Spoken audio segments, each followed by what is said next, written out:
Saludos aviadores, ¿cómo están? Buenas tardes y bienvenidos a una nueva transmisión de Interextra Aviación.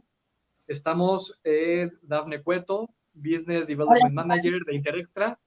Estamos con Humberto Matus también.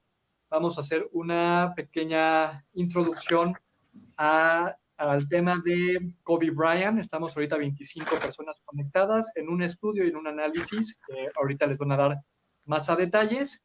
Primero queremos darle la bienvenida a todos y cada uno de ustedes que nos acompañan el día de hoy y para agradecer a nuestra gente aliada, a nuestros patrocinadores, anunciantes y a todo el medio de la aviación, le paso los micrófonos a Daf. Muy buenas tardes, queridos aviadores. En nombre de todo el equipo Interextra, les doy la más cordial bienvenida. Nos da mucho gusto verlos conectados nuevamente con nosotros. Para los que no me conocen, soy Dafne Cueto, estoy encargada del área de Travel Experience y soy Business Development. El día de hoy tenemos un invitado muy especial, pero antes que nada, quiero agradecer a todos nuestros patrocinadores, anunciantes, aliados, ya que gracias a ellos podemos acercarnos a ustedes con más contenido interesante y de valor. Gracias a Redwing, Vic Avionics, MRO Insider, Escuela de Aviación México, Transponder 1200, Millionaire, Ale, JSSI Parts. También quiero agradecer a Designium Lab, a Galley's Catering, a Aerospare Services y a Línea en Contraste. Muchas gracias por su apoyo y por su confianza.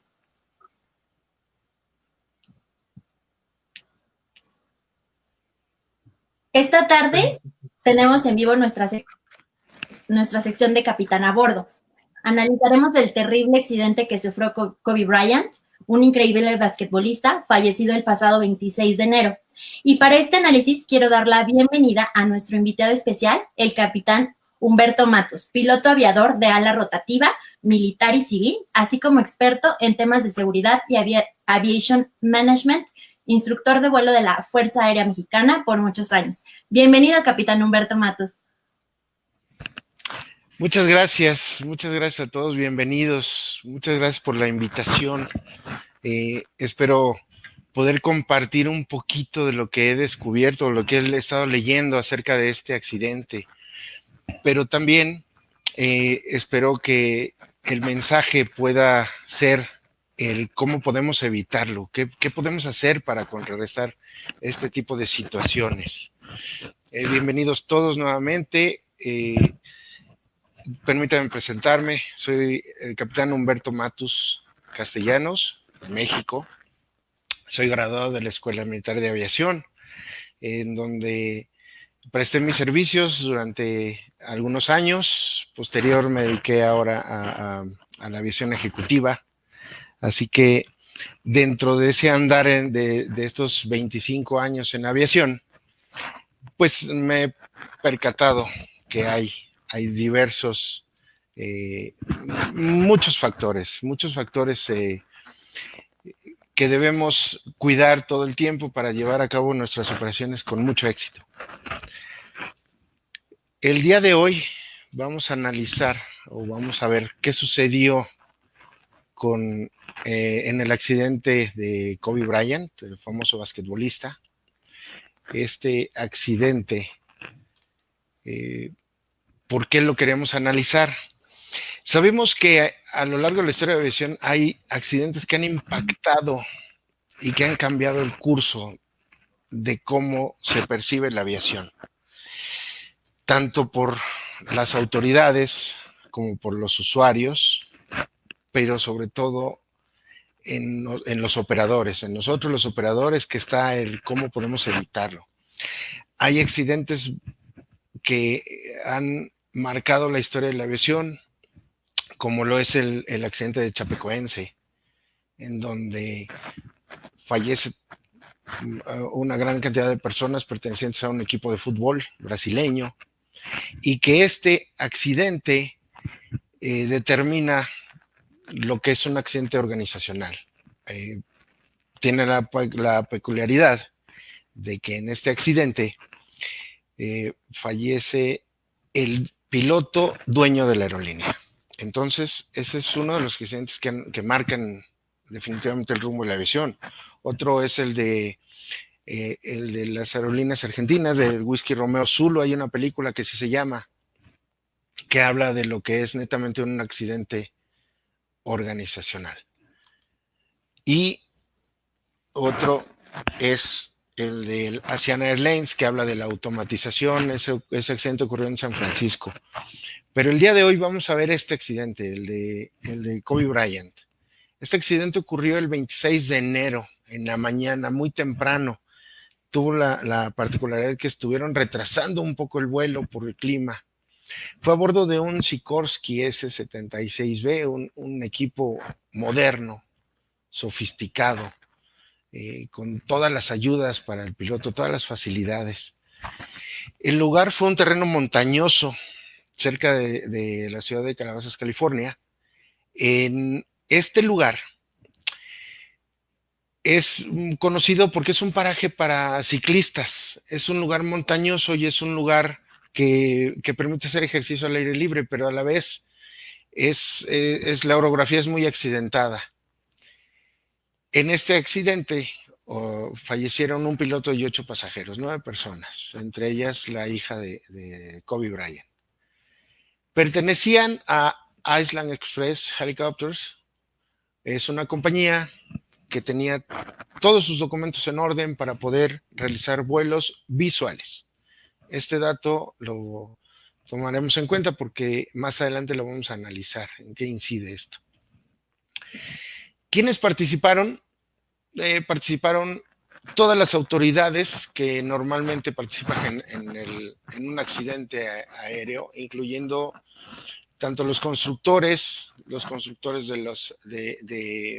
los motores, las autoridades de seguridad en el transporte, tanto de Estados Unidos como de Canadá, Pratt & Whitney, que es el constructor de los motores, participó la compañía, el operador, que es Island Express Helicopters, y la Asociación Nacional de Controladores de Tránsito Aéreo. Todas estas personas toda esta gente se involucra porque tienen de manera directa la responsabilidad de saber qué es lo que sucedió para emitir las directivas correspondientes para evitarlos en un futuro.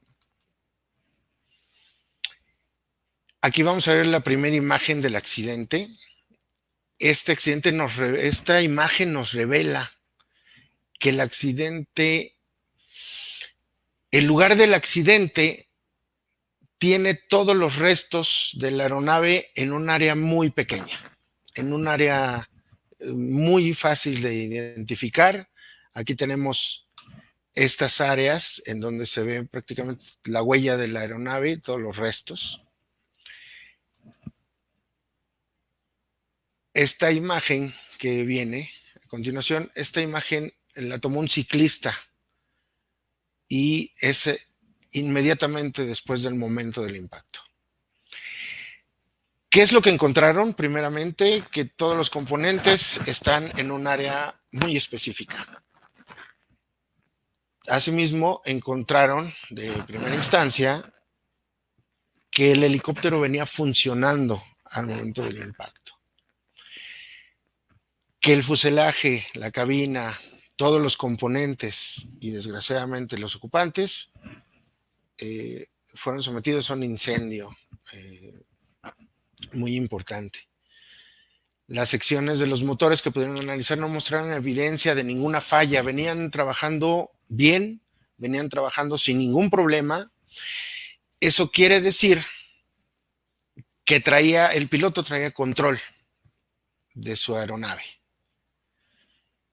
Afortunadamente, los motores fueron recuperados en una buena medida para poderlos analizar adecuadamente. Vamos a ver un poquito cómo sucedieron los hechos. Esto va a revelar mucho de lo que pudo haber sucedido. El vuelo partió a las 9:06 de la mañana, se estuvo atrasando unos minutos esperando a que mejorara el clima y ese vuelo tenía como destino el gimnasio en donde entrenaba la hija de Kobe y donde iba a tener un partido ese mismo día, un partido de básquetbol, y que era propiedad del basquetbolista. Así que el vuelo parte a las 9:06, inicia en un vuelo muy bajo en esta zona, en esta área, hasta llegar al otro aeropuerto de Burbank. Inicia a 700 pies y el plan de vuelo fue autorizado bajo reglas visuales. A las 9:20, cuando el piloto ya estaba cerca de Burbank, decide o solicita transitar sobre la pista 101, que es rodeando la parte suroeste de estos aeropuertos, de los dos que están muy cerca, ahorita los vamos a ver. En ese momento, Burbank reporta condiciones de instrumentos, condiciones IMC, Instrumental Meteorological Conditions. Burbank responde que la cima de las nubes están a 2.400 pies. Todas estas imágenes son las publicadas por la FAA y la NTSB en su investigación. Burbank responde que la cima de nubes está a 2.400 y que las condiciones son para vuelos IFR. Entonces le pide instrucciones al piloto. El piloto contesta con que solicita un BFR especial. ¿Qué significa esto? BFR especial significa que tengo condiciones visuales, aunque las condiciones están menores a los mínimos que pide la autoridad. La autoridad o las publicaciones aeronáuticas especifican cuáles son las condiciones para volar BFR. En este caso, 3.000 pies, 3.000 pies, 3 millas de visibilidad y 1.500 pies con respecto a la separación de las nubes.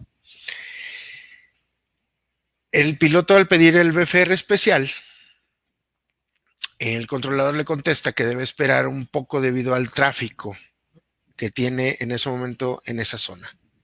A las 9:32, el ATC o el Traffic Control le autoriza al piloto cruzar sobre el área, sobre la autopista 1-5 en el BFR especial con una altitud menor a 2.500 pies. Recordemos que venía ascendiendo de nivel del mar 700 pies, después llega a 2.500 de altitud, pero la separación con el terreno se mantiene a menos de 1.000 pies.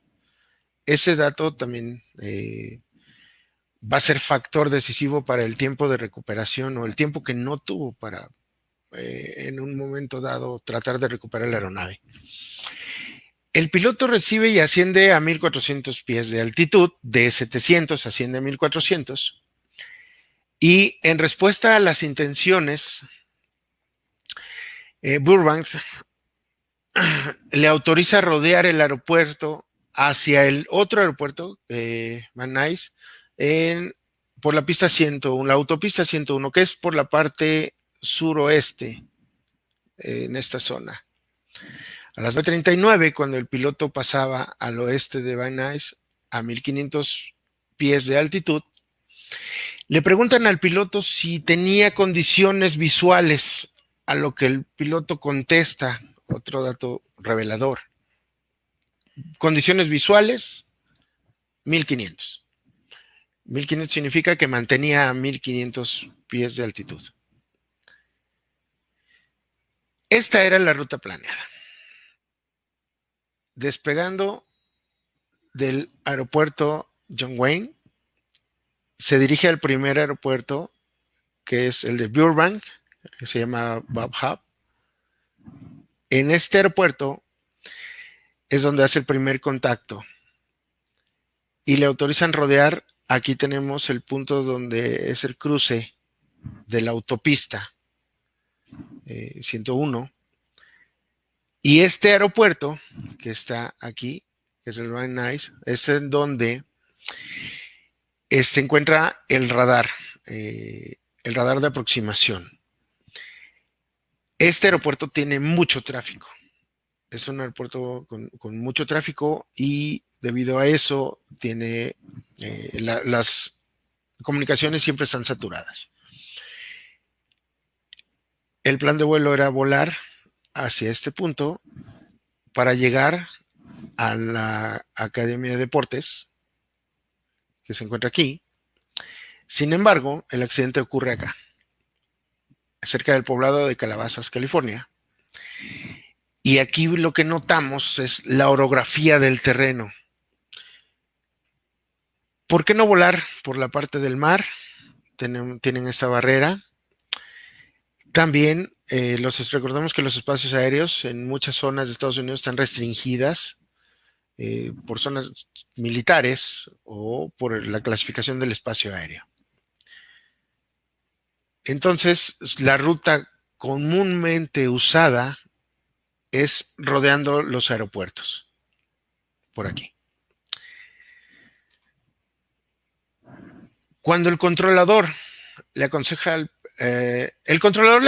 piloto contactar a SCT, que es el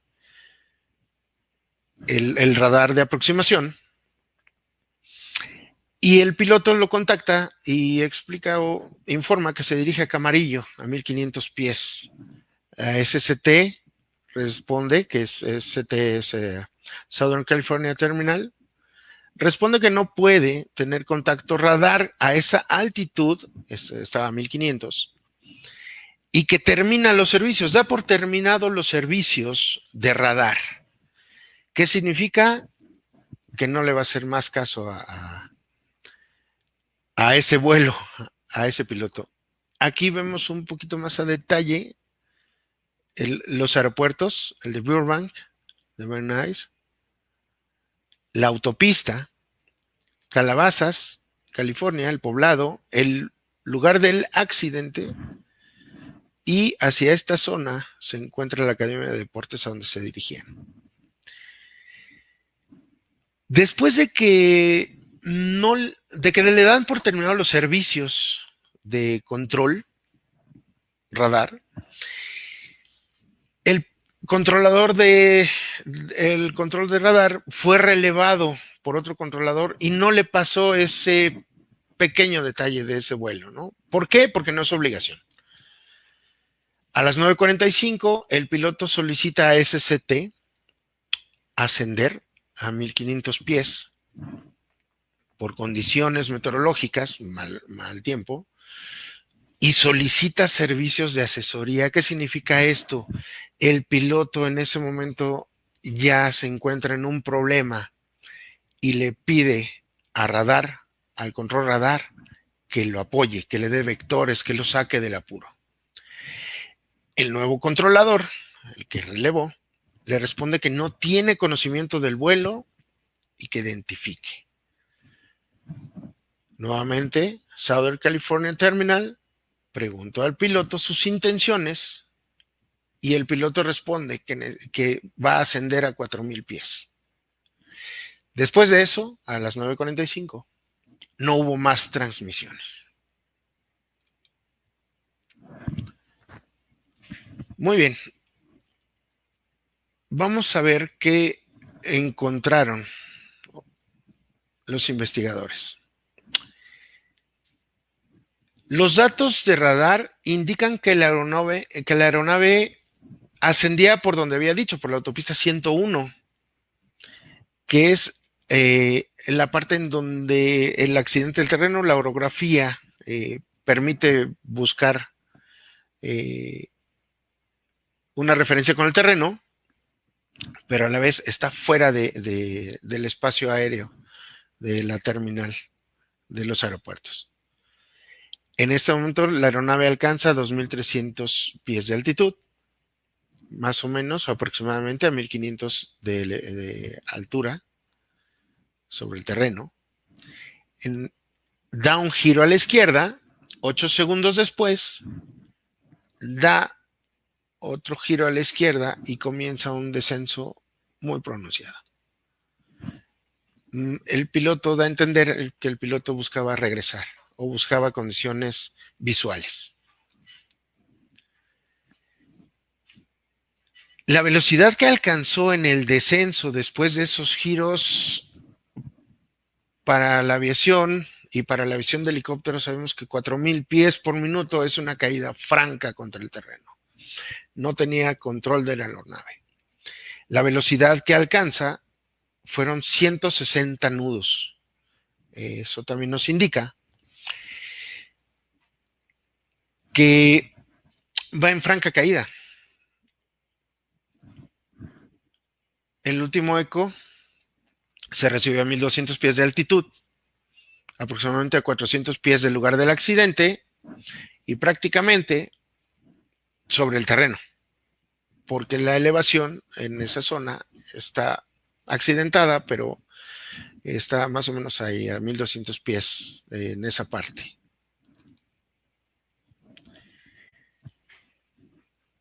Hablemos un poco de la aeronave, de la compañía y del piloto. El helicóptero, a pesar de que se escucha que ya tiene 29 años de antigüedad, son helicópteros que están muy bien mantenidos, que tienen la aviónica que se ha ido modernizando, que traen todas las radioayudas a bordo. Trae 2 turbinas Pratt & Whitney suficientes para volar a esa altitud sin ningún problema. Es un helicóptero con tren de aterrizaje retráctil. La configuración para 2 pilotos y 8 pasajeros fue modificada porque estos helicópteros originalmente vienen para 12 pasajeros. Eso quiere decir que tenían espacio de sobra, que no tenían problemas de limitación por peso, no tenían problemas de ninguna otra índole. El performance de la aeronave era adecuado para hacer ese tipo de vuelos. A pesar de que tiene 29 años de antigüedad, contaba con 4,716 horas de vuelo, quiere decir que no era una aeronave muy usada o muy castigada, porque como es una aeronave para vuelos ejecutivos, para eso fue diseñada, no es una aeronave de uso tan común como, por ejemplo, los aviones de compañía, ¿no? Los aviones de aerolíneas. Contaba con todas sus inspecciones actualizadas de mantenimiento y la compañía Island Express tenía un permiso para vuelos comerciales BFR únicamente. Y en el momento del accidente contaba con 6 aeronaves. El piloto. ¿Quién era el piloto? Un piloto de 50 años, con mucha experiencia de vuelo, con mucha experiencia en el equipo, 10 años de la compañía que revela, 10 años en la compañía que revela que tenía un conocimiento del área muy vasto, muy suficiente para conocer todos los rinconcitos y todo el accidente orográfico y todo lo que implica el tener ya 10 años volando la misma área. Contaba con una licencia comercial de helicópteros expedida por la FAA con capacidad de instrumentos. Tenía un certificado como instructor de vuelo, tanto en tierra como en vuelo. Asimismo, tenía capacidad para instructor en vuelo por instrumentos. Quiere decir que era una persona 100% calificada. Su último entrenamiento en condiciones meteorológicas adversas, en condiciones de recobrar actitudes inusuales dentro de condiciones meteorológicas de instrumentos, de emergencias, de navegación, de utilización del equipo, estaba actualizado y su último entrenamiento fue en 2019 en Eurosafety. Como dato curioso, simplemente mencionar que su licencia decía que usaba anteojos. ¿Cuál es la causa probable? Lo que está determinando la autoridad aeronáutica, todos los investigadores en sus conclusiones están poniendo como causa probable la desorientación espacial. ¿Qué es la desorientación espacial? es un fenómeno que ocurre como consecuencia de una incorrecta apreciación de lo que está pasando alrededor de tu entorno, de tu posición con respecto a tu entorno. Ocurre por diferentes factores, ocurre por sensaciones, ocurre por ilusiones, por ilusiones ópticas a veces. ¿Cómo podemos saber cuáles son esas ilusiones ópticas? No sé, ahorita se me ocurre que es, por ejemplo, cuando vas a aterrizar y ves a lo lejos un árbol y no sabes exactamente si es un árbol grande o es un árbol lejos, sino hasta que lo comparas con otras cosas. Esas son las percepciones, esas son las ilusiones ópticas. Sin embargo, dentro de condiciones IMC, el desorientarte, el encontrarte netamente desorientado, pues implica que no tienes con qué referenciar. Solo tienes tus instrumentos, pero no tienes algo externo con qué referenciar para no perder esa orientación. ¿Cuándo sucede esto? Desgraciadamente sucede cuando no tienes un plan a seguir. Tú vas del punto A al punto B y sabes qué es lo que va a pasar durante esa trayectoria. No importa si en medio hay nubes, no importa si en medio hay otro tipo de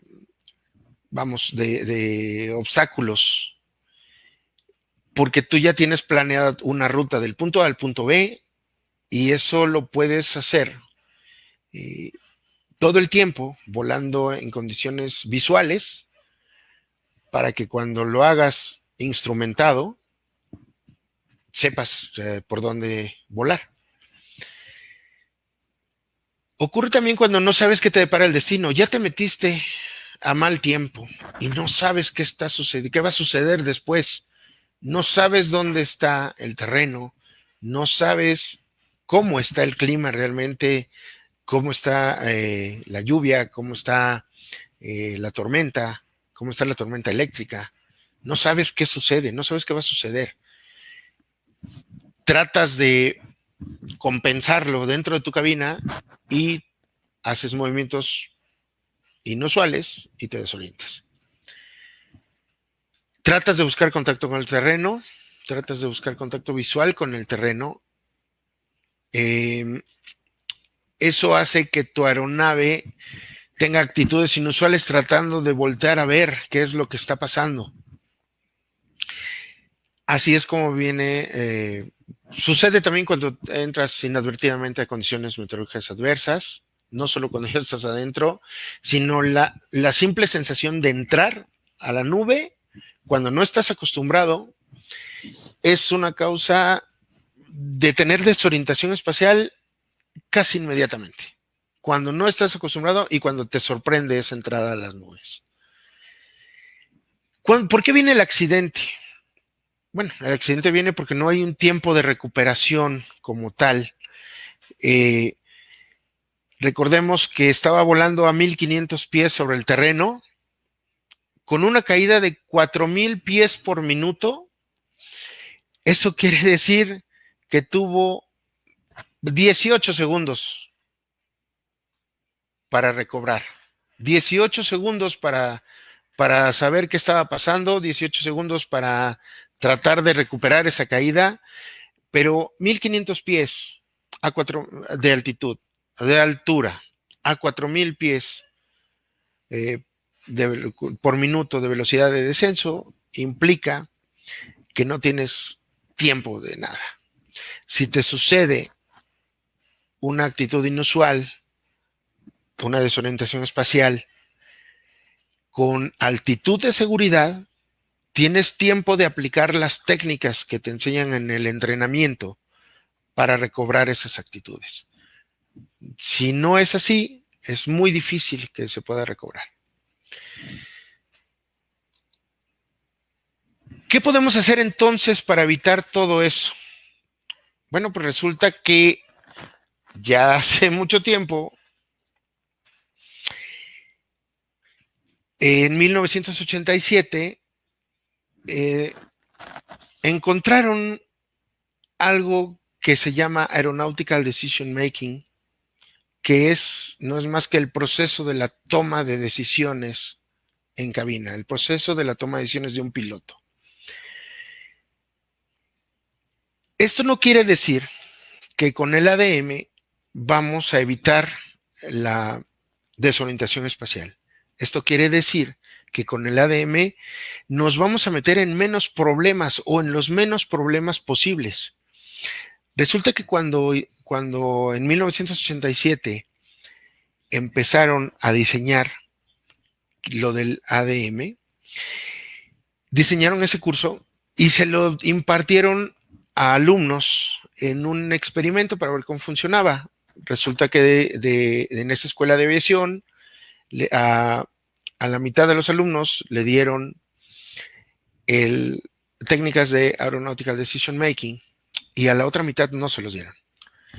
Posteriormente y a lo largo del curso encontraron que el 54% de los alumnos que tuvieron este entrenamiento prácticamente no cometieron errores. Contra la otra mitad, que prácticamente todos cometían errores, ¿no? La otra mitad de alumnos que no les dieron este entrenamiento.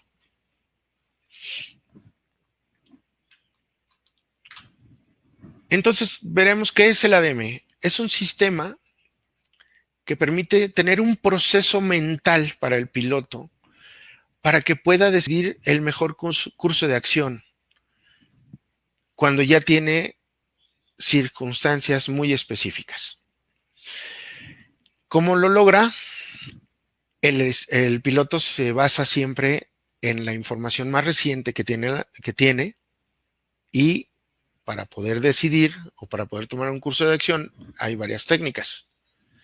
Entre esas técnicas, vamos a ver algunas, ¿no? ¿Cuáles son los factores para la toma de decisiones en vuelo? La planificación, la naturaleza del vuelo. ¿Qué quiere decir la naturaleza del vuelo? ¿Qué tipo de vuelo vamos a hacer? ¿Vamos a hacer un vuelo ejecutivo? ¿Vamos a hacer un vuelo de carga externa? ¿Vamos a hacer un vuelo de offshore? Un vuelo policíaco. Cualquier tipo de vuelo debe tener una planificación de acuerdo a esa naturaleza. La carga del trabajo, la experiencia del piloto, el conocimiento de la maniobra específica que va a hacer, el conocimiento del área de trabajo y la fatiga. Estos factores inciden directamente en sus decisiones ya en el momento de la toma de decisiones. Cuando no tienes una adecuada experiencia o entrenamiento, es muy difícil que tomes una decisión adecuada. La herramienta inicial es el CRM.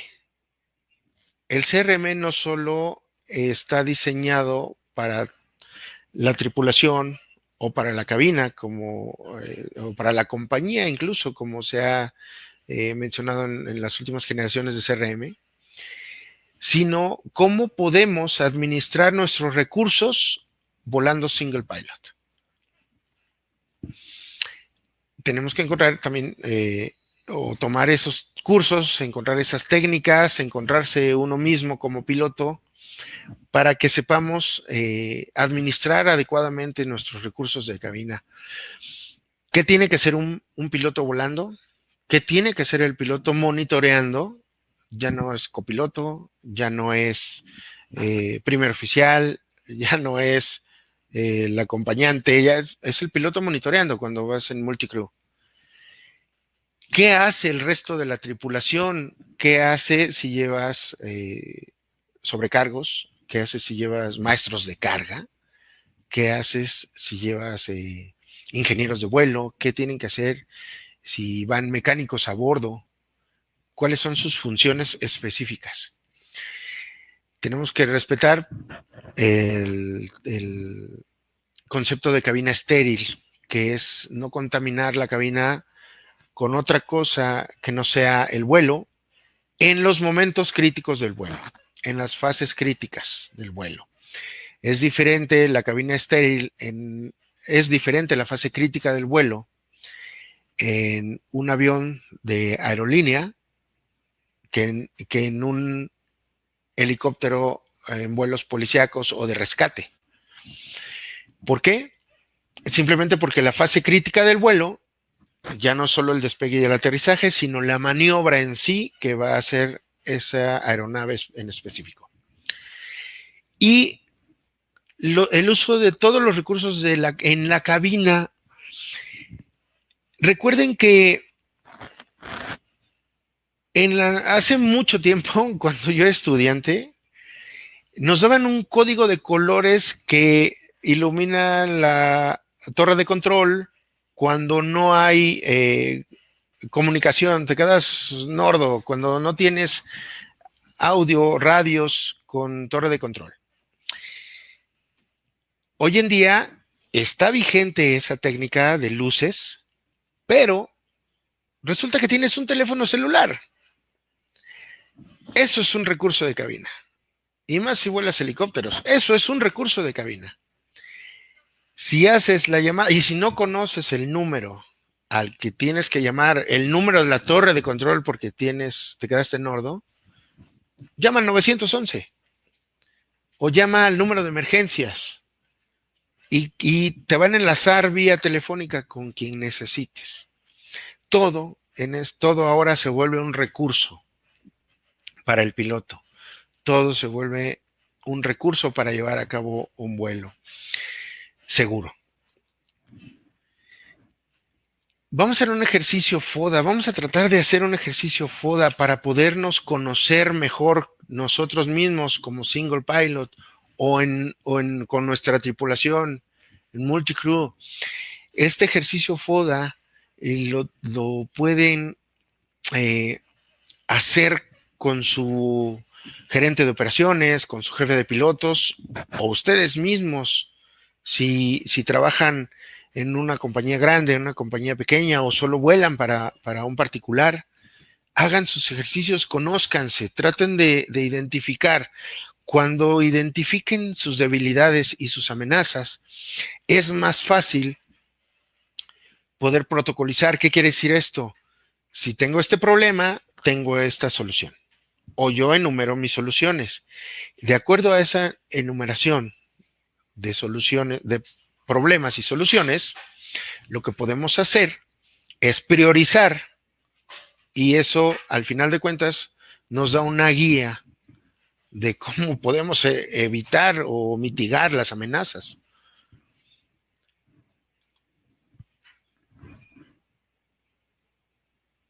Vamos a ver qué pasa en los vuelos no planeados, poco preparados o con excesos de confianza, que es lo que muchas veces nos sucede cuando ya conocemos el área a volar, ¿no? Los vuelos poco planeados se deben a diversos factores. Cada quien va a tener una problemática muy particular en su compañía. Sin embargo, hay errores comunes, que es lo que debemos evitar, ¿no? ¿Qué es la presión corporativa? La película de Whisky Romeo Zulu es un ejemplo excelente de lo que es un accidente organizacional. Se las recomiendo, está en YouTube. Si no la conocen, les dejo el enlace con el contacto en Interextra, así como otros materiales que tenemos aquí a la mano y a su disposición. En esa película ejemplifican muy bien lo que es un accidente organizacional. El accidente organizacional habla de cómo muchos componentes de la compañía o de la organización desencadenan en un accidente por cómo se manejan muchas veces las compañías o sus políticas, ¿no? Si hay compañías que son permisivas o si aprovechan todos los huecos en la ley para no ejercer efectivamente con toda la ética en la aviación, lo que debieran hacer, desencadena en lo que se le llama un accidente organizacional.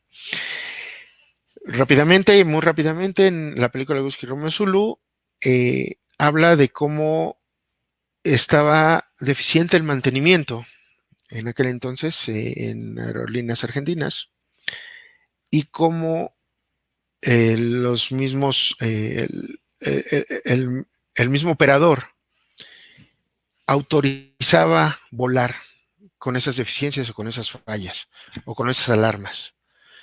Tienen que ver la película para que vean cuál es el desenlace, pero simplemente habla de cuando te acostumbras a hacer algo mal, cuando te suena la alarma, no lo vas a escuchar, porque ya estás condicionado.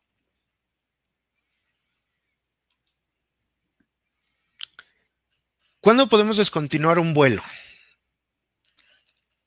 Recuerden, siempre va a ser más fácil descontinuar un vuelo cuando tienes apoyo de la compañía, cuando tienes apoyo de tu jefe inmediato, cuando tienes apoyo del dueño, o cuando así lo establecen los protocolos o los SOPs o las políticas. Sin embargo, nosotros como pilotos debemos establecer nuestra primer política, que es, déjenme hacer un pequeño paréntesis. Discutíamos no hace mucho sobre el significado de la palabra misión en la aviación civil moderna. Si la misión es efectuar un vuelo o la misión es regresar a casa. Bueno, si tomamos la palabra misión como tal, bueno, nuestra misión sería regresar a casa. Entonces, nosotros mismos tenemos que ponernos nuestra primer política. Yo soy mi empresa, yo soy mi propio producto y yo tengo mis propias políticas de compañía. Eso quiere decir que yo mismo voy a decir, voy a descontinuar un vuelo, no importa que sea el pasajero más famoso, todos los pasajeros son importantes, no importa que este sea más famoso o más influyente o lo que sea. Simplemente descontinuamos el vuelo y regresamos. Si con eso ponemos en riesgo la continuidad en el empleo, tengan por seguro que no tienen riesgo de continuar su vida. Sin embargo, en la aviación moderna, si tú justificas adecuadamente el por qué y tus razones, no tienes por qué entonces esconder los verdaderos motivos de descontinuar un vuelo, ¿no? Encontraste malas condiciones, no estaban adecuadamente planeadas. Bueno, la solución la tenemos en nuestras manos. Vamos a descontinuar el vuelo y ya. Se acabó. Regresemos. No siempre quiere decir descontinuar el vuelo, no siempre quiere decir que regresemos al aeropuerto de origen. Traemos helicóptero. En este ejemplo que estamos viendo el día de hoy de Kobe Bryant, es un helicóptero. Puedes aterrizar simplemente en donde te parezca mejor. Cuando en nuestros manuales de vuelo hablan de aterrizaje cuando sea práctico o cuando sea posible o inmediato. Bueno, en este caso tú también tienes tus alarmas rojas que te van a decir, hey, aterriza de inmediato, ya no tienes ni para atrás ni para adelante, simplemente aterriza. Espera que pase el mal tiempo y de esas historias, cuando no había tanta automatización, de esas historias hay muchísimas con nuestros maestros, pilotos antiguos, pilotos retirados, pilotos que supieron llegar a viejos porque supieron en algún momento de su vida aterrizar sin ningún problema, esperar a que pasara el mal tiempo y continuar el vuelo. Entonces, no siempre descontinuar un vuelo implica regresar al aeropuerto de origen. Busquemos un área segura. Otra de las herramientas que nos permiten no solo las políticas de empresa, no solo los SPs, no solo los protocolos, es el SMS. El SMS que busca mitigar Proactivamente quiere decir con responsabilidad. Busca mitigar los riesgos antes de que se produzcan los accidentes. El SMS ahora no solo es necesario, ya es obligatorio para las empresas tener la implementación del SMS, el Safety Management System. Entonces, el SMS nos va a ayudar mucho a no ponernos en riesgo.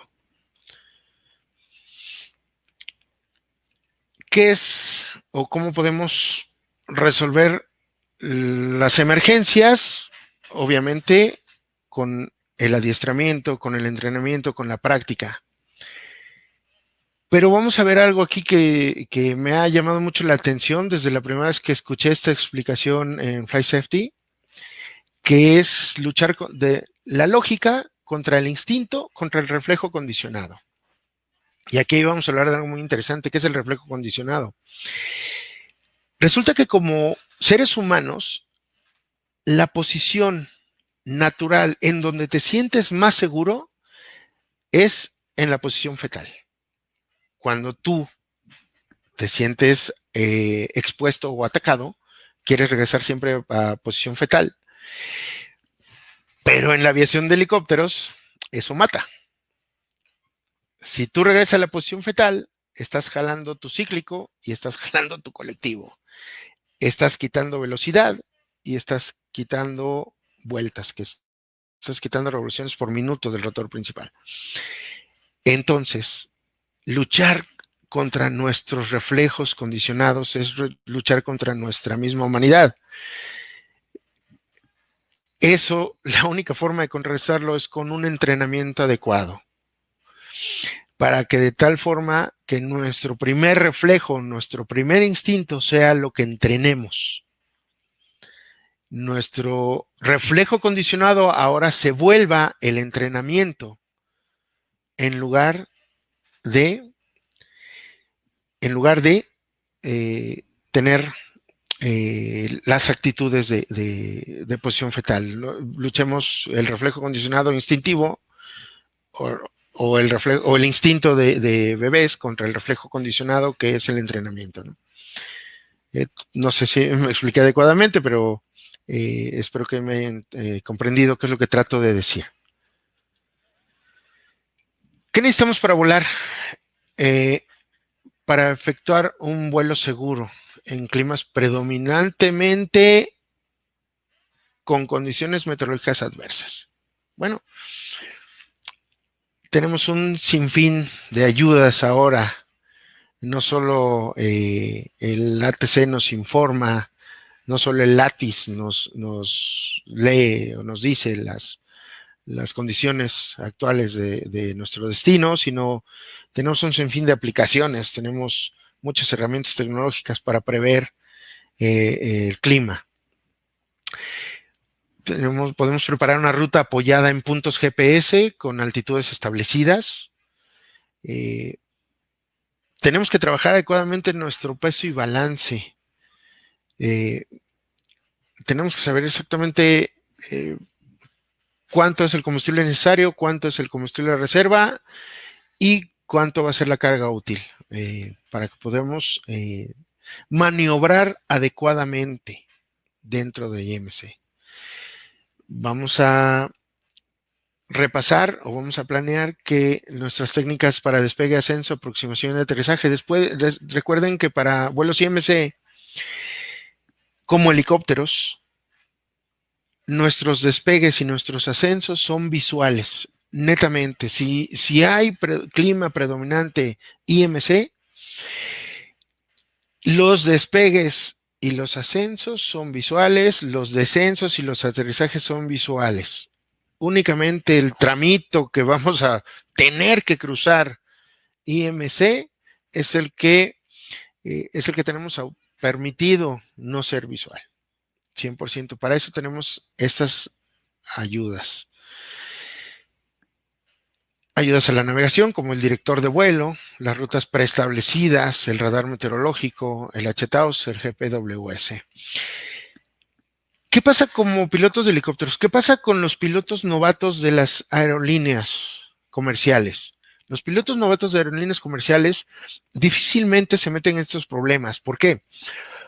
Porque planean la ruta, porque ingresan su plan de vuelo en sus ayudas para navegación, como lo son el FMS o cualquier otro tipo de ayudas a la navegación.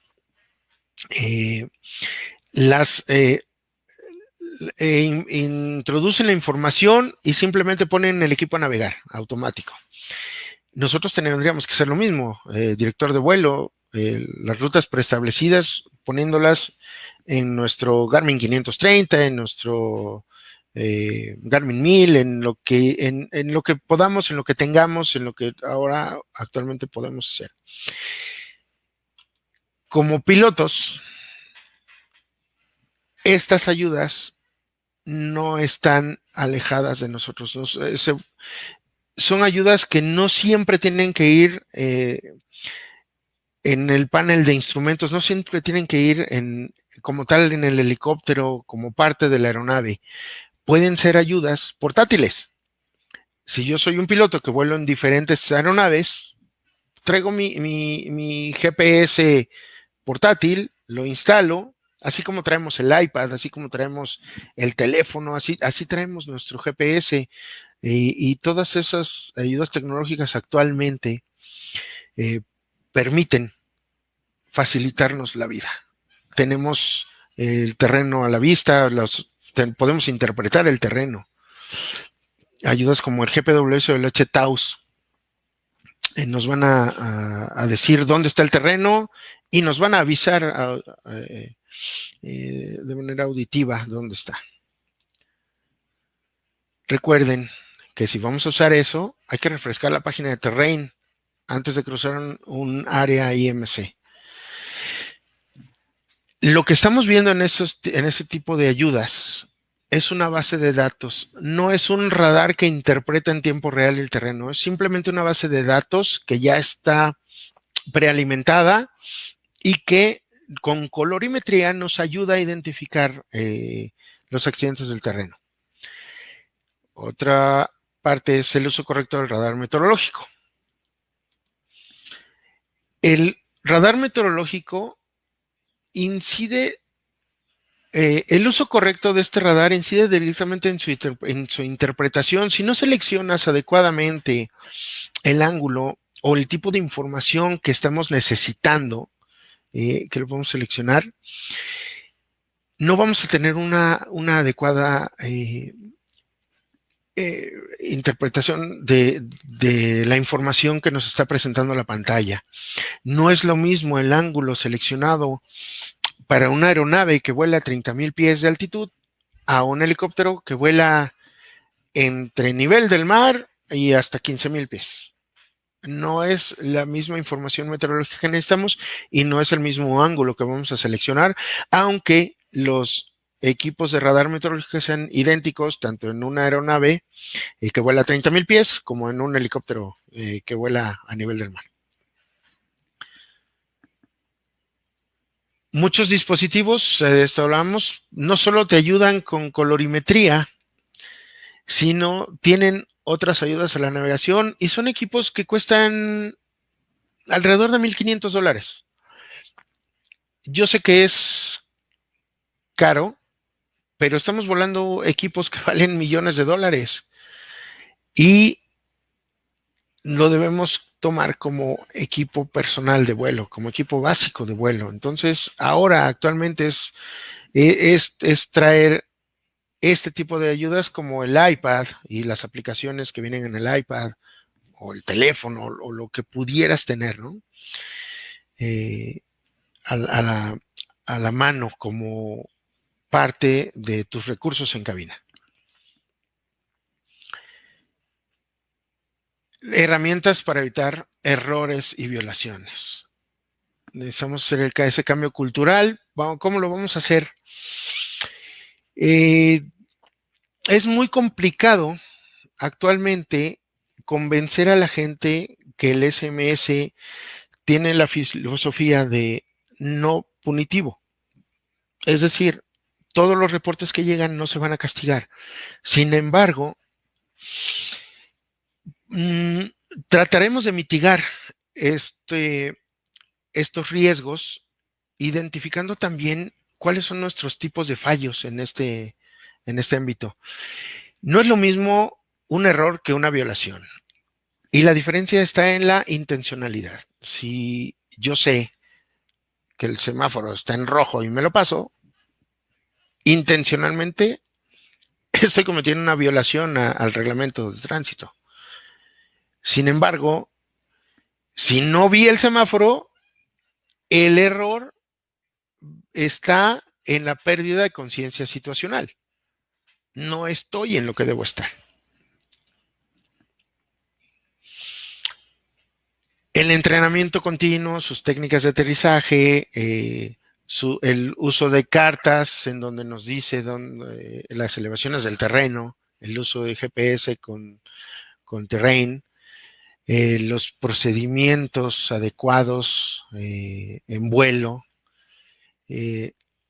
los despegues y aterrizajes visuales siempre en helicópteros, nos va a permitir tener vuelos seguros, disfrutables, con toda la normalidad. Entonces, no solo tomemos el entrenamiento como resolución de emergencias y ya, sino qué pasa en la montaña. ¿Cuál fue mi último entrenamiento en el cruce de esas zonas montañosas? ¿Cómo se comporta el clima en esas áreas, ¿no? Entonces, el entrenamiento continuo de las diversas técnicas de vuelo, enumeré estas, pero entre muchas otras, y depende de cada vuelo especializado que ustedes hagan. De eso va a depender el entrenamiento que puedan adecuar a sus necesidades, no solo el que pide la autoridad aeronáutica, sino los diversos cursos y entrenamientos que existen y que exigen en el mercado con una muy buena oferta y que eventualmente nos pueden salvar la vida. Entonces, podemos ir cumpliendo con lo que solicita la autoridad aeronáutica, anexando 1 o 2 cursos por año extras, como son el vuelo especializado que cada quien haga, ¿no? Vamos a entrar directamente ya en las técnicas de lo que es el ADM, el Aeronautical Decision Making, y estas son las 5 P's que siempre vamos a tener como variables en nuestro entorno aeronáutico, en nuestro entorno como pilotos. Tenemos que planear, tenemos que verificar la aeronave, el plane, tenemos que verificarnos a nosotros mismos, tenemos que conocer cómo es la interacción con los pasajeros. No es lo mismo un capitán de una aerolínea comercial que vuela con 200 pasajeros y que difícilmente va a tener contacto con alguno de los pasajeros. Sin embargo, él tiene que saber cuáles son los protocolos y saber cómo actuar con respecto a estos pasajeros.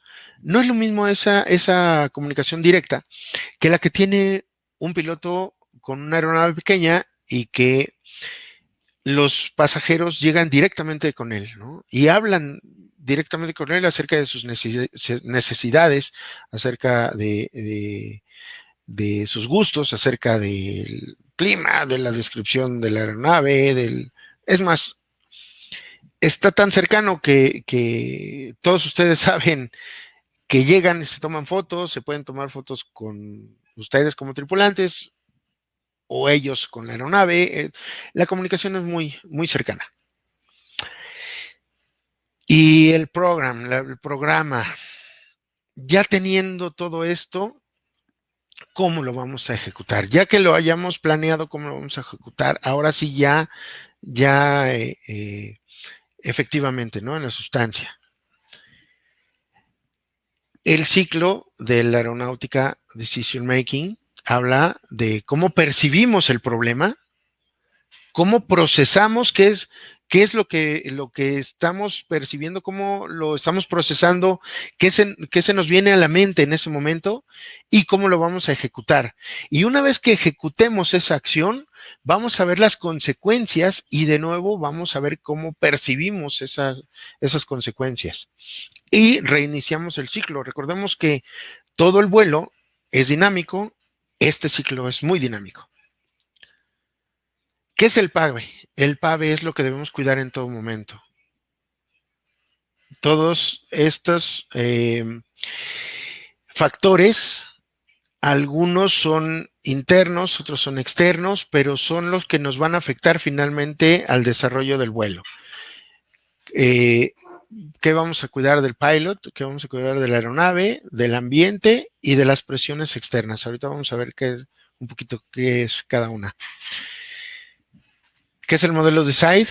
Es una técnica excelente para tomar decisiones, detectar, estimar la importancia o la urgencia de aplicar este cambio, escoger la opción más segura para el vuelo, identificar los peligros que están involucrados, ejecutar las acciones y evaluar.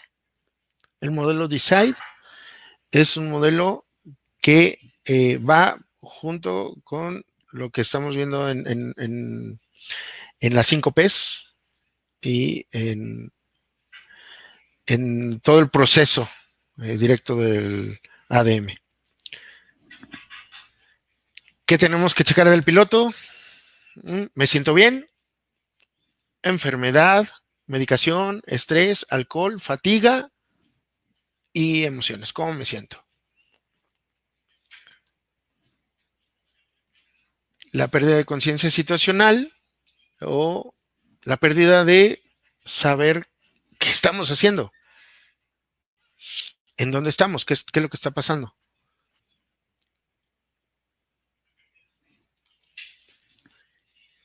Recordemos que la gestión de los riesgos es un proceso dinámico. Este proceso de toma de decisiones se utiliza para que podamos gestionar los peligros, que podamos mitigar esos riesgos. Es un proceso dinámico, es un proceso que vamos a tener todo el tiempo. Si nosotros planeamos adecuadamente, conocemos nuestro entorno, conocemos nuestro ambiente, es mucho más fácil que se pueda contrarrestar todos los efectos adversos o mitigar los riesgos o minimizar los accidentes. Alguna vez escuché la palabra de riesgos calculados, bajas calculadas. Eso vamos a tratar de eliminarlos en la aviación. Todo esto está enfocado a que, sin ser pretenciosos, sin tratar de que el accidente que analizamos en un principio sea un factor que nos espante la aviación, sin tampoco decir exactamente qué les pasó o sin tampoco decir hubieran hecho esto, hubieran sido lo otro. No vamos a ser pretenciosos, no vamos a especular, solo vemos esos hechos y lo que estoy tratando de hacer ahorita es acercarnos a las herramientas que ya existen y que existen desde hace mucho para tratar de saber cómo actuar, cómo tomar decisiones en cabina, para que de esa forma podamos tener vuelos seguros. Ese es mi deseo. Toda esta información se las podemos acercar por medio de Interextra, por supuesto. Se las podemos acercar, se las podemos enviar por los medios electrónicos que nos sugieran. Les podemos decir dónde están esas páginas.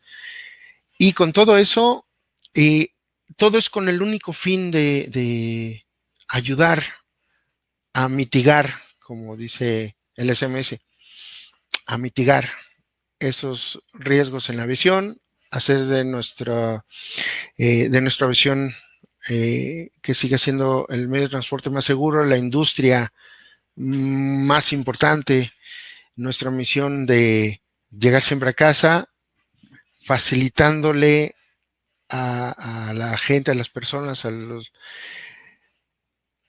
acortar distancias, el acortar tiempos y simplemente la visión es fabulosa, es enamorable. vamos a hacerla segura nosotros mismos, cuidándonos a nosotros mismos. Les agradezco muchísimo su tiempo. Yo sé que nos extendimos toda la hora, pero de verdad es mucho material y espero que les sea de su utilidad. Quedaron muchos temas por abarcarlos mucho más específico y bueno, no sé, de eso les hablará Luis, ahorita que le paso los micrófonos, y a Dafne. Así que, pues muchas gracias por su atención. Estoy a sus órdenes si hay alguna pregunta, duda o sugerencia. Perfecto, Humberto. Pues primero y antes que nada, muchas gracias. Muy, muy buen material, muy completo y obviamente para tratar de meter tanto contenido en una sola hora, pues es difícil, por no decir imposible, ¿no? Por eso, qué padre que vamos a estar generando más contenido de valor, que lo vamos a ir estando comentando, lo vamos a ir estando poniendo. Sobre todo lo que siempre tratamos de hacer, ¿verdad, Humberto? Que es generar contenido de valor para el medio Claro que sí. aeronáutico. Y lo que tú también comentabas muy bien, esto no quiere decir que sea a fuerza un tema que tiene que ser ley, que esté grabado sobre piedra. No, es una información que tú estás dando, que tú estás compartiendo con el medio a través de los años de estudio, de los años de experiencia, obviamente con todas las certificaciones con las que tú has contado desde que estabas en la milicia, temas Así es. pedagógicos, psicológicos, de entrenamiento de todo tipo de manejo de crisis, de situaciones de riesgo, y que lo estás compartiendo para el que lo quiera tomar, el que lo quiera aplicar. Y obviamente el primer y más importante tema, pues siempre es la seguridad en la operación aeronáutica, ¿no? Todos estamos tratando de tener operaciones cada vez más seguras, operaciones cada vez más fiables y que esto se traduzca en menos pérdidas, en menos cuestiones lamentables que puedan ocurrir en el Correcto. futuro. Y lo que le pasó a alguien, esa tragedia que le pudo haber ocurrido a alguien, que por supuesto le pueda servir a los demás. Me gustaría leer algunos de los comentarios, los voy a ir poniendo en pantalla. Claro que Julio sí. Flores Alvarado, muchas gracias, muy buena información. Reinaldo Muchas gracias. Hurtado, saludos. Hay algunos comentarios que te hayan puesto que se me hicieron interesantes. Te mandaron saludos desde Oaxaca, personal de Aeroméxico de Oaxaca que está presente. Ernesto Gómez Rivera, saludos Humberto, un fuerte abrazo y Muchas gracias. felicidades. Un capitán también muy famoso en el medio de la rotativa, ¿no? El capitán ¿Cómo no? Peñavera. Un abrazote. ¿Cómo no? Muchas gracias a todos por sus saludos, muchas gracias por sus comentarios. De verdad, lo hacemos con la mejor intención. La mejor intención, sabemos que no tenemos la fórmula exacta, ni mucho menos. No nos queda otra más que la constancia en la preparación. Esa es la única fórmula, ¿no? Totalmente. También nos pone Enrique Fernández Maldonado. Nos gustaría poder dar nuestra opinión sobre lo ocurrido. Por supuesto, es un espacio Claro. abierto. Nos encantaría tener una colaboración. Y si nos pudieras mandar ese contenido, súper.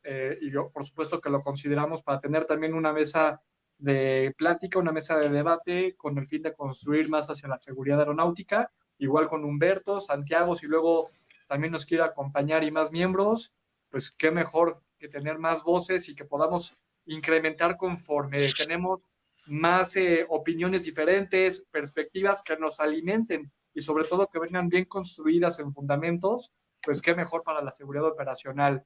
Por Me supuesto. ponen también este comentario, Humberto, Aviatore Valencia. Y sí, un descenso de autorrotación oscila entre 1,800 a 2,500 pies. 4,000 es demasiado. Sí, efectivamente. Aprovecho también para dar las gracias al capitán Iván Valencia, que acaba porque con Iván Valencia es una de las personas con las que más me apoyo para comentar este tipo de situaciones y que siempre le voy a valorar tanto sus experiencias como su apertura para poder compartir estos conocimientos. Y efectivamente, si un descenso autorrotacional oscila entre 1,500 y 2,500 pies, y es muy rápido, quiere decir que 4,000 pies venían en franca caída. Uh-huh. ¿No? Correcto. Julio Flores también nos comenta, Humberto, aún con SOP o sabiendo que la vida de pasajeros y propia es prioridad, hay casos como este que evidencian que en el momento de la decisión de hacer o continuar el vuelo, se olvida todo lo que se ve en el entrenamiento o lo que el sentido común indica. Ya lo comentaste también hasta en el sentido de la posición de bebé, ¿no? La posición Sí, fetal. sí, sí, así es. Sí, lo que comenta aquí habla un poco sobre lo que platicamos del instinto contra el reflejo condicionado, ¿no?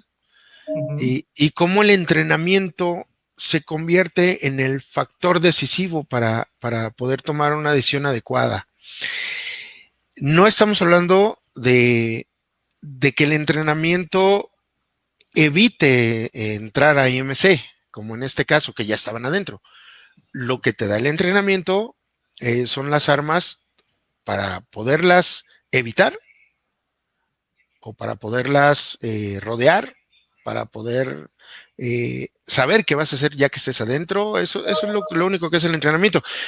Yo estoy convencido que el mejor dispositivo para volar VFR o vuelos visuales son los ojos. Claro. Estás viendo perfectamente cuando te estás acercando, ¿no? Claro, y el mejor dispositivo de seguridad también es el piloto, ¿no? O sea, totalmente en todo momento. Siempre, ¿no? La última barrera.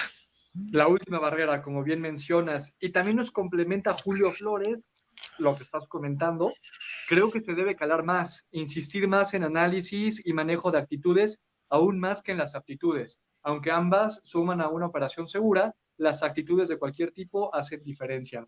Exactamente lo que estabas comentando. Recordemos que una buena actitud eh, se traduce en una apertura al intercambio de experiencias, a la recepción de conocimientos. Una mala actitud con una buena aptitud es sinónimo que esa persona que está muy capacitada o muy apta no va a poder reconocer esos errores y no los va a poder contrarrestar. Simplemente por esa actitud, ¿no? Correcto. Exactamente. Nos comenta también Reinaldo Hurtado, sería bueno que también se efectuara el mismo entrenamiento desde el punto de vista del técnico de mantenimiento. Pues también cierto, ¿no? Sí, por supuesto. Y aprovechamos aprovechamos que nos das este espacio, mi querido Luis, con Interextra, para que aquellas personas que estén interesadas en compartir esas experiencias lo puedan hacer por este medio, ¿no? Claro. Claro. Totalmente, Humberto. Al final, realmente Interextra somos un medio de la aviación para la aviación y formada por aviadores. Y como hemos platicado tú y yo muchas veces también con DAF, con todo el equipo, realmente para nosotros aviador, si bien el concepto en el diccionario es muy estricto, para nosotros el sentido romántico de aviador es todo aquel que colabora en la aviación, ¿no? O sea, si eres un fanático, parte eres aviador, pero si eres administrativo, si eres piloto, si eres mecánico, si eres de ventas, si eres de despacho, si eres de lo que sea que estás trabajando y estás aportando en algo a la aviación, pues realmente eres parte de este medio, eres parte de este mundo y todos los puntos son importantes y son interesantes siempre y cuando aporten algo, suman y crezcan el nivel de seguridad de operación. Entonces, por supuesto que nos encantará tener muchas más perspectivas de diferente gente. La vez pasada contamos con el ingeniero Víctor Manuel del Castillo, un experto también en estos Por temas de supuesto. seguridad. Hoy estás tú. Hemos tenido varias personas que han colaborado a través de los más de 36 años de historia que tenemos en Interextra publicando la revista, que hemos crecido como grupo, que tú eres colaborador y asesor de la revista, pilotos de aerolínea, pilotos de aviación ejecutiva y privada, miembros administrativos, fundadores de empresas. Pues creo que todos estamos tratando de poner nuestra gotita de turbocina para que la aviación siga avanzando, ¿no? Exacto. Así es, en esta gran familia que es la aviación, que hablamos el mismo idioma, que buscamos el mismo fin, que yo creo que todos nosotros traemos ese niño interior que volteaba al cielo a ver los aviones, ¿no? Eso es lo que nos sigue enamorando. Total, y es lo que te tiene que seguir enamorando, ¿no? En una generación que cada vez se ve un poquito más desconectada y también es uno de los temas que vamos a platicar contigo en un futuro, Humberto, cómo tanta Claro que sí. automatización, tanta Así es. deshumanización de la aviación confronta lo que es la tecnología cuando ya es un punto de una zona gris que se va hacia la zona negra o hacia la zona blanca. ¿Hasta dónde la tecnología y la automatización, perdón, nos ayuda y hasta dónde ya estamos demasiado involucrados en eso y se nos olvida como humanos cómo volar? Sí, afortunadamente y desafortunadamente. Me refiero afortunadamente, la autoridad aeronáutica ya tomó cartas en el asunto. Desafortunadamente fue debido al accidente en San Francisco de la Siena Airlines, en donde por un tema de automatización, no sé si lo recuerdan, el avión llegó e impactó exactamente al principio de la pista, impactó con la parte trasera del avión, en donde inicia la pista, que está colindando con el agua, con la zona de aproximación que va sobre el agua. Y eso fue debido al, a la poca experiencia que tenía ese piloto en ese momento en ese tipo de aeronaves. Iba volando con un asesor, ese asesor tampoco era asesor ni instructor, no sabía cómo actuar en esos casos de asesoría, y cómo el venir volando aviones, no estoy seguro si fue de Airbus a Boeing, cómo ese cambio de tecnología hizo que no supiera cómo manipular adecuadamente sus sistemas a bordo y no tenía una pendiente adecuada. Al final de cuentas, cuando quiso controlar el avión manualmente no pudo y se estrelló. Ahora, dentro de los entrenamientos en simulador, la autoridad aeronáutica exige que haya una parte en donde tengan que volar la aeronave manualmente para estar seguros cómo contrarrestar, pero es un tema muy extenso y tendríamos que hablar de todos los sistemas automáticos a bordo, de las nuevas ayudas a la tecnología, los iPads, cómo han facilitado la vida aeronáutica. Así que es un tema muy extenso que pudiéramos, y en la mejor disposición de colaborar, y si alguien más también quisiera contribuir para abordar este tipo de temas, ¿no? Totalmente, Humberto. Mira, por ejemplo, nos comenta André Gasconi, afirma un Boeing 777 que resultó de pilotos con muchas horas, pero sin experiencia en tomar los controles de vuelo. También nos pusieron Sí, otro tema importante. Aquí lo tenemos un poquito arriba, por supuesto. José Urbina, claro, el eslogan que comentamos lo sacamos de Flight Safety, el mejor dispositivo de seguridad en una aeronave es un piloto bien entrenado. Saludos. Excelente, sí, así es. En México. Te comentan también, Alex Cortés, sería muy conveniente implementar el En-Route Decision Point, EDP, como técnica de vuelo para evitar accidentes ocasionados por weather. Sí, cuando tenemos una ruta planeada con esos puntos ya delimitados, demarcados en cada ruta durante el vuelo, cada punto se convierte en un punto de decisión si puedo continuar o no al que sigue. Generalmente esos puntos están basados en ya sea en una referencia visible, en una montaña, en algo que nos resalte a la vista, ¿no? Como dentro del vuelo. Esos puntos de decisión para continuar o no una ruta, o simplemente como puntos de check, se convierten en nuestra ruta a seguir. Es muy, muy sencillo. Sin embargo, como decía Alex, es también un tema que no es muy aceptado todavía por todos. ¿Por qué? Porque la gran mayoría de los que volamos aeronaves pequeñas para pocos pasajeros, estamos muy acostumbrados al vuelo visual, ¿no? Entonces, el tener puntos en ruta se convierte en un tema un tanto tabú todavía. Habría que analizarlo muy, muy a fondo para hacer énfasis en estos puntos, ¿no? Totalmente. Totalmente, mi Humberto. Pues como dices, es un tema muy, muy amplio. Muchas gracias también a toda la gente que nos estuvo comentando. Tuvimos saludos desde Colombia, desde Perú, desde Florida, desde Texas. Tuvimos obviamente desde México, un par de Guatemala. André Gasconi anda muy activo ahorita comentando del Muchas binomio. gracias. Muchas gracias. Reinaldo Hurtado también está muy activo. Y bueno, ya para comenzar los puntos de despedida, Daf, te paso el micrófono, no sin antes nuevamente agradecerte, mi Humberto, por el aporte de seguridad. Vamos a ir planeando entonces más temas para irlos compartiendo.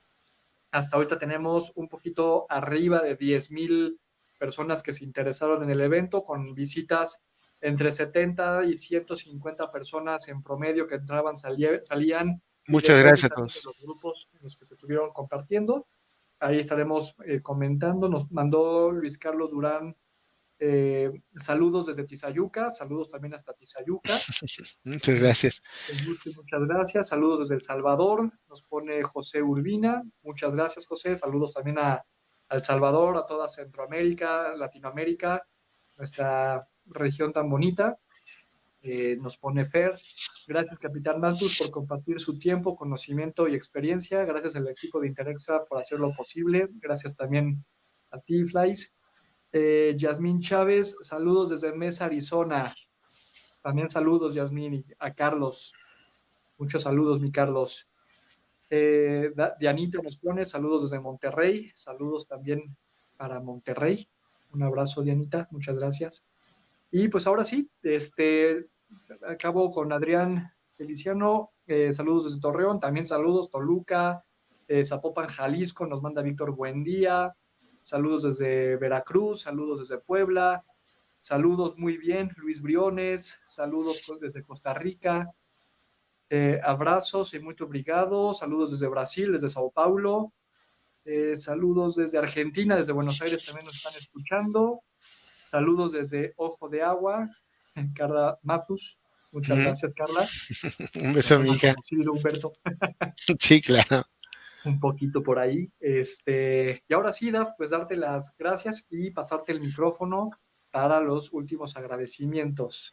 Muchas gracias, Henry. Pues primero que nada, pues muchísimas gracias, Capitán Humberto Matus, por su tiempo y por poner tanta dedicación en esta presentación. Quiero mandar un enorme saludo y un abrazo a todos mis compañeros, a Dianita, a Brenda, a Lili, a Paola, a César, a Frida, a Ivania, a Gustavo, a José Pablo, a Marifer y a Jorge. Les mando un enorme abrazo y un beso.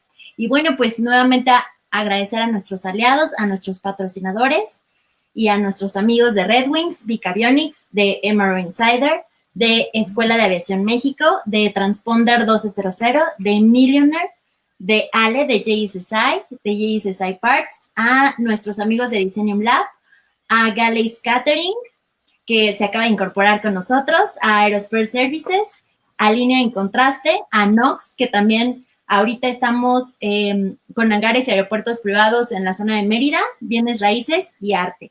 Así que muchísimas gracias por su confianza, gracias a Aviadores por conectarse con nosotros y continuamos más adelante con más contenido de valor y más contenido funcional. Un abrazote. Muchas gracias. Saludos, aviadores. Luis Sanders, de este lado de la transmisión, director y editor de Interextra Aviación, Capitán Humberto Matus. Y muchas gracias. También desde Tras Bambalinas. Muchas gracias a todos por acompañarnos. Interextra Aviación, negocios e información en aviación y una gotita más de turbocina que ponemos todos en pos de la aviación latinoamericana, mexicana y mundial. Gracias. Gracias a todos. Gracias, hasta luego.